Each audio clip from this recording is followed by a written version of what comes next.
Jay's here.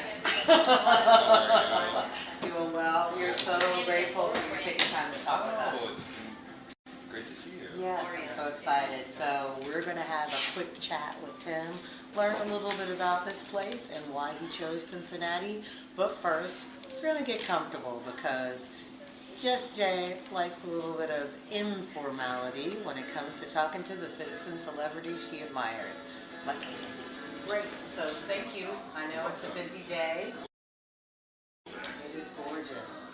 Yesterday it rained and I was so nervous. Yeah, it was a little overcast, but Yeah. today's a good day. Yeah.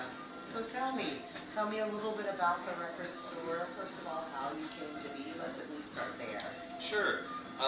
Music's always been a passion of mine, pretty much my whole life. I think when I was younger, it was also a refuge. It was just something that I could escape towards. Yes.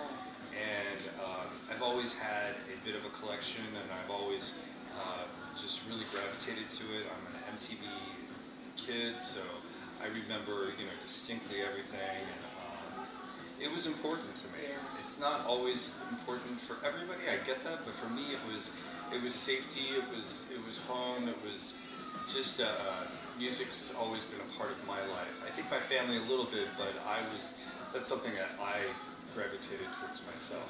I feel that. I too was an MTV kid. Yeah. And like you found a lot of creativity, refuge, Sure. inspiration.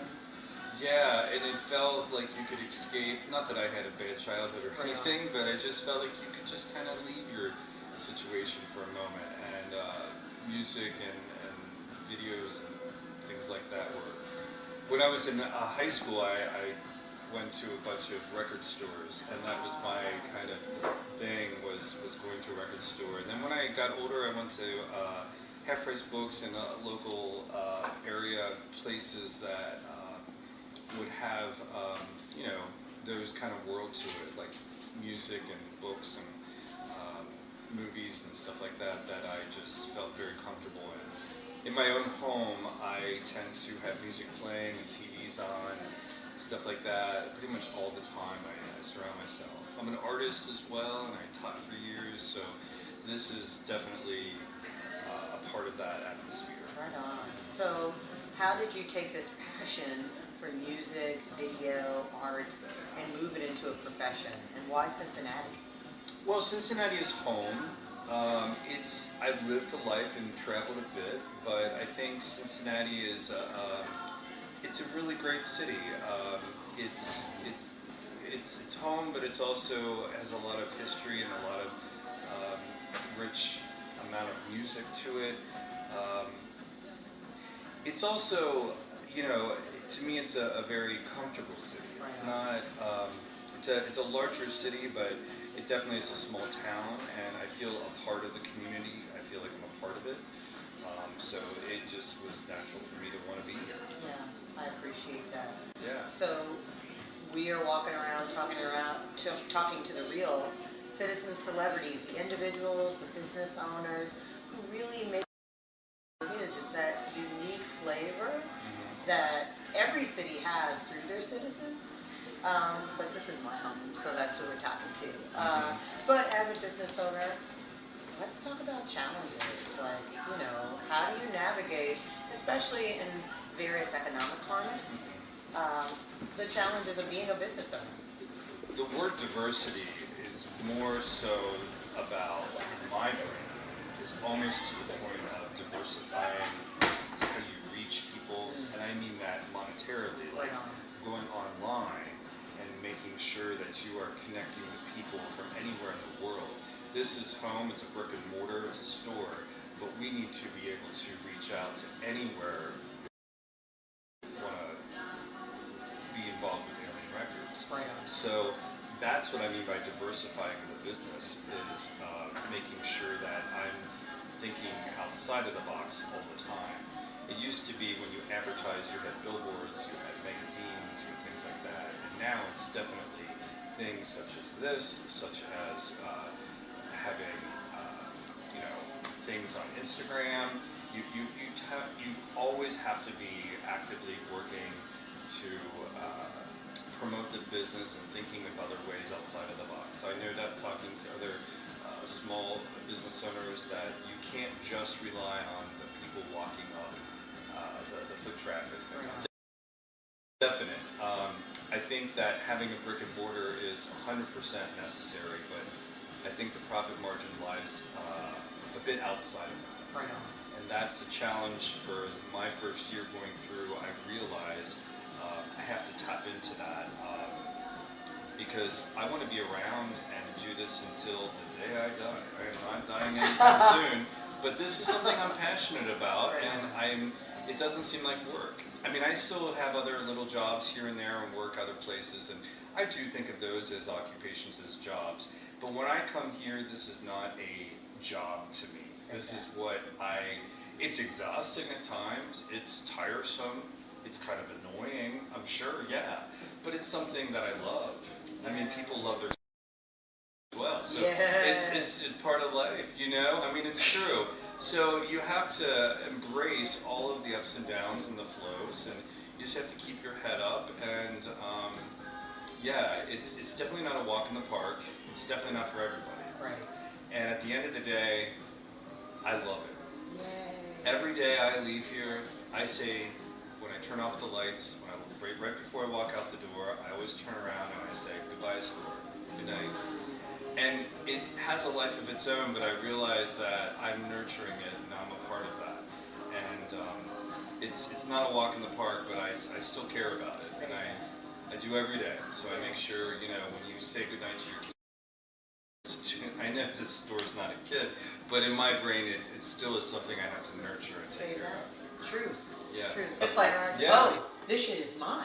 Yeah. You know, like, Sure. all mine. Uh-huh. All mine. Yeah, My yeah, responsibility, my... It's like having a kid as well. I mean, Right you get on. those great moments, but then when the kid comes out, there are like, you know. Yeah.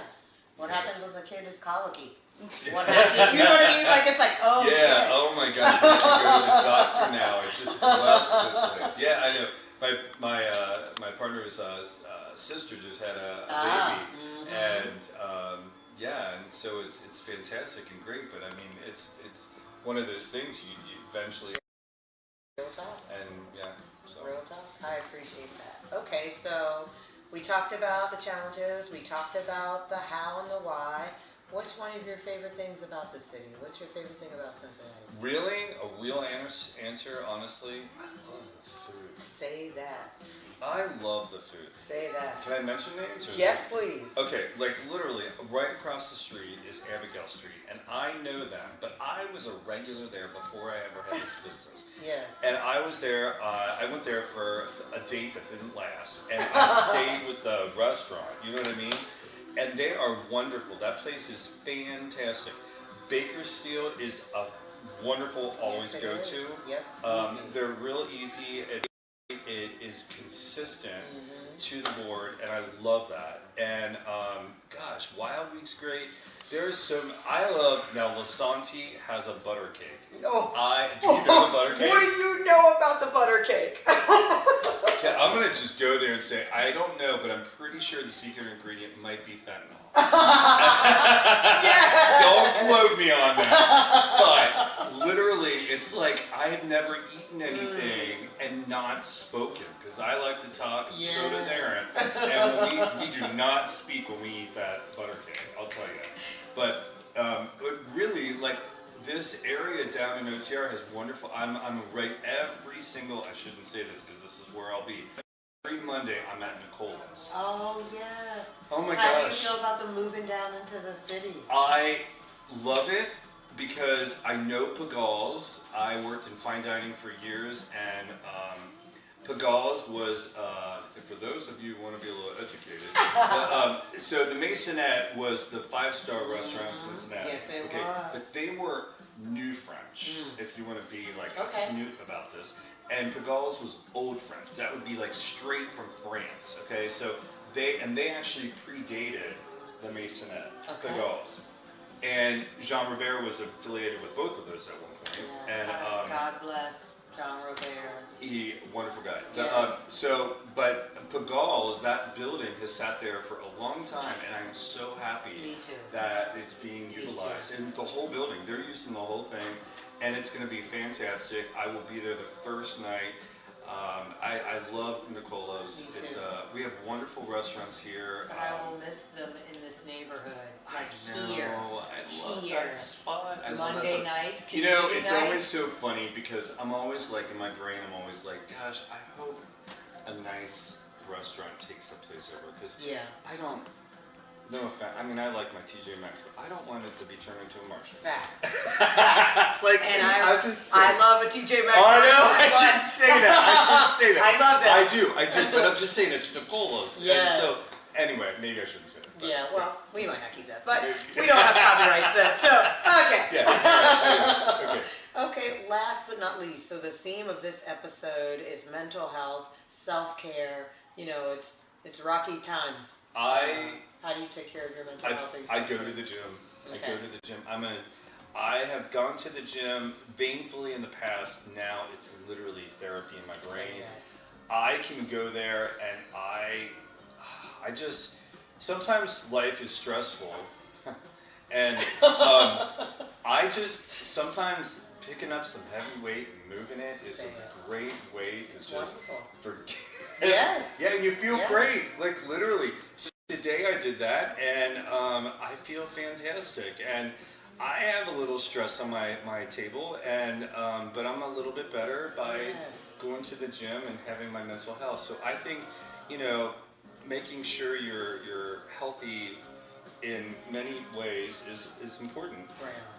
What you eat, how you live your life, and you know, exercise at some point. Yeah. Something. Well, it's all connected, mind, body, it's all connected, and so that's a wonderful way to bring the physical and the mental together. And I think music is a great therapy as well. Yeah. I really do. I know that's my business, but I feel like it. You know, I've had so many times things have been emotional and sad for me, and music's coddled me, helped me through. Yep. Nina Simone would have been like, what do you know? She, if you know the song For Women, that song brought me the tears. There's a song by Annie Lennox called God, how she writes to God. There's moments, but it doesn't have to be quite as dramatic as those. But I feel like music is a great therapy. It also can be helpful for aggression. I mean, I'll tell you, sometimes listening to some nice heavy metal just gets you through. Yes. You know what I'm talking about? Yeah, my new favorite song right now is Not a Seconds of Summer. Oh, okay. And it's so good because it's how I let out a lot of that pent-up frustration. Yeah, sure. Yeah. Absolutely. Yeah, I hear you. So I think it's a balance of all that. Yeah. Well, tell folks, what's your address? How can they find you? 1207 What's Vine. your social stuff? We're right on the corner of 12th and Vine. We're next to Bobbles and Lace in Bakersfield. There's Micah and Little Mahatma. Little Mahatma Maria is amazing, and Pop Culture on the corner. Those are fantastic. We're right here. Abigail Street's across the street. We're right on the streetcar line at 12th Street and Vine. Yeah. Hours? We are 11 to 7 every day. On the weekends, we're open until 8. Okay. We never kick anybody out, so if people are here later, they're welcome to stay. Right on. And are you on social? We are on social. We have an Instagram account. It's Alien Records OTR. Okay. And then that is also our email. And we actually have a website that you can order straight from us if you'd like to. Yes. And we have brand new releases that you can order anything from. Okay. And then we're slowly putting our used items online as well. Okay. So that's a great way to find us. Is Alien Records OTR. Yes. Yeah. Interesting tidbit, and you can. There are 2 other Alien Records in the world, and I know them. I contacted them. One is in Auckland, New Zealand, and one's in London. And I am to maintain a relationship with the other Alien Records on Earth, just as a friendly gesture, nothing else involved. And I don't know. The name Alien is named after my cat, who is never here because he does not like to travel. but we do have some Sphinx cats that Yes. play the part, and they're here pretty much every day. Us aliens got to stick together. Mhm. So I'm just Jay. This is Cincinnati's Conscience, the only place on the web where citizens are the true celebrities. The only question I have for you is, are you turned on?